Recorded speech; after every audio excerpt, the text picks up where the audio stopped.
Is it possible to generate portfolio growth even when there's no economic growth in a country? I'm Balkin, and I will take you through how we think about this question. I'd like to keep things simple, so I will use a pizza analogy to explain how we think about the answer. If you see a country like a pizza, the slices of the pizza are the businesses and people in the country. The problem with pizza is that it stays one size forever, meaning that to gain, first you must take a slice from someone else to benefit. Luckily for us, as an economy grows, so the pizza gets bigger for everyone. Growth comes from productivity, which is working smarter, and population growth. Obviously, the best is to find countries where the pizza is growing the fastest.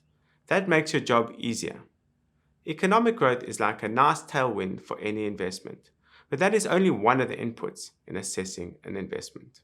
But even if the pizza isn't growing very fast, there are many ways to achieve inflation-beating returns.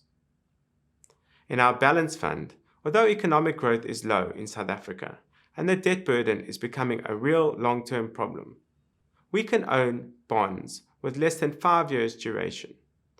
Although not the highest yielding, they do lock in inflation-beating returns with a relatively low capital risk.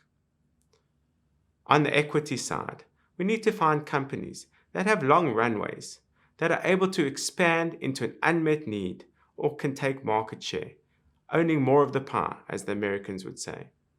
Parking valuation for a second, Clicks and Dis-Chem still have a huge runway as they are less than 50% market share in the pharmacy in South Africa and will continue to take share from independent pharmacies for many years to come. Other examples are the listed clothing companies that fed off Edcon's demise.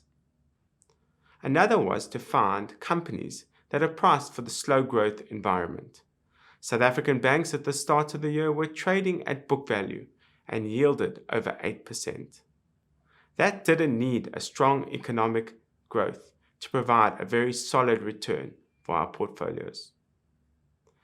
Understanding how you position size higher priced growers and slower growers that come at a good price is a story for another day.